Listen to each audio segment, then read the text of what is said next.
আচ্ছা, আমি আসলে এখন যে জিনিসটা দেখাবো সেটা একটা আবৃত্তি অনুষ্ঠানে আমি গিয়েছিলাম। সেখানে দেখলাম ধরনের মানুষ এসে আবৃত্তি করছে, যে তারা কিভাবে আবৃত্তি করে সেটাই আমি দেখাবো। প্রথমে আসলেন একজন আবৃত্তিকার, উনি আসলে ন্যাচারাল আবৃত্তি করে, ওনার আবৃত্তি এভাবে হয়। আর আবৃত্তির মূল বিষয়টা ছিল কবর কবিতারি জসীমউদ্দিনের কবর জসীমউদ্দিন। এই কারে তোর দাদির কবরে ডালিম গাছের তলে ৩০ বছর বিজয় রেখেছি দুই নয়নে। তো ওনার আবৃত্তিটা ছিল খুব ভালোই, হাসির এখানে কিছুই ছিল না। উনি আসলে ন্যাচারাল আবৃত্তি করেছেন, উনি ফুল মার্কস পাইছেন। এরপরে যিনি আসছেন উনি এলাকার নেতা, উনি আসছেন আবৃত্তি করতে। আমরা দেখি উনি কিভাবে আবৃত্তি করেন।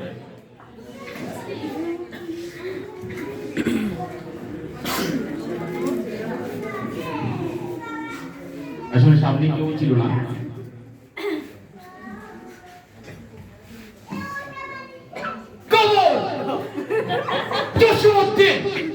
এইখানে তোর দাদির কবর এই ডালিম গাছের তলে ৩০ বছর বিজয় রেখেছি দুই নয়নের তলে।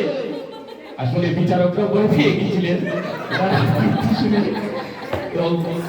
এলাকার নেতা মানুষ এনাকে ফুল মার্কি দিয়ে দিচ্ছেন। এরপরে যিনি আসছেন উনি আসলে একটু ভীতু টাইপের, উনি একটু ভয় পায়, কান্না কান্না সবসময় থাকে। উনি আসছে আবৃত্তি করতে, প্রথমে আসছে উনি আবৃত্তি করতে।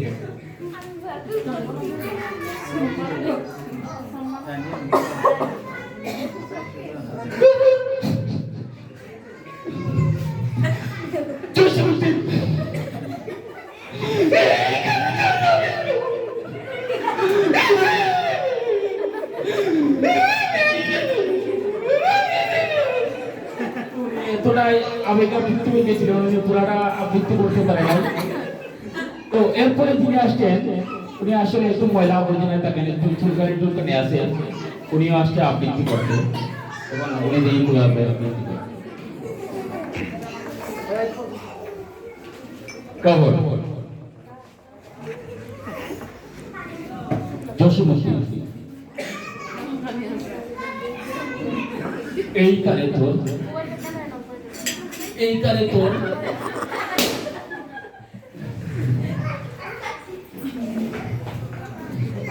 এই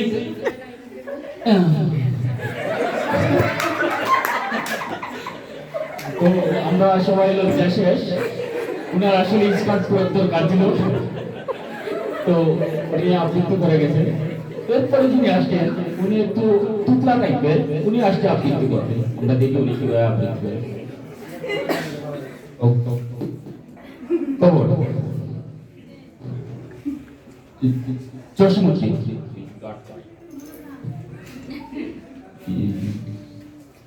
সেইখানে তোর দাদির কবর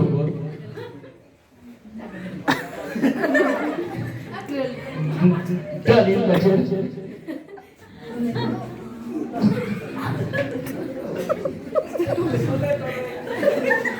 ডালিম গাছের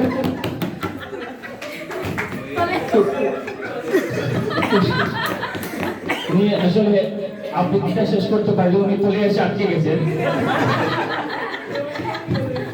এরপরে যিনি আসছেন উনি হলো আমাদের ফেসবুকে দেখবেন মেল ফিমেল দেওয়ার পরে আরেকটা গ্রুপ আছে, আদার গ্রুপ থাকে, উনি সেই প্রকৃতির যে মাঝামাঝিতে আর কি, সেই গ্রুপে তুমি আসছে আবৃত্তি করতে। এই কবরে কবর, কোথায় কবর? এইখানে, এখানে না, নিচের দিকে। এইখানে তোর দাদির কবর ডালিম গাছের তলে ৩০ বছর বিজয়।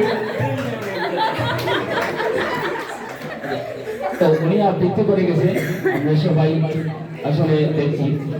এরপরে যিনি আসছেন সর্বশেষ প্রতিযোগী, উনি আসলে খাওয়া দাওয়া একটু বেশি করছেন, করার পরে ওনার পেটে একটু সমস্যা হয়েছে, সে কারণে উনি আসছেন আবৃত্তি করতে।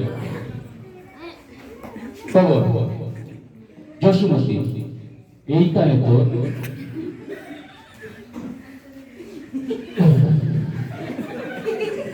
এইখানে তোর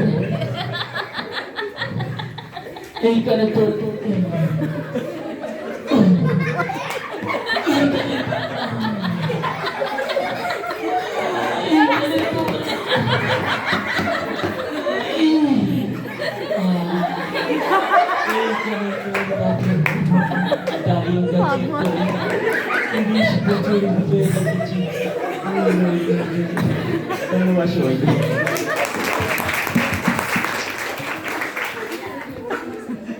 ধন্যবাদ।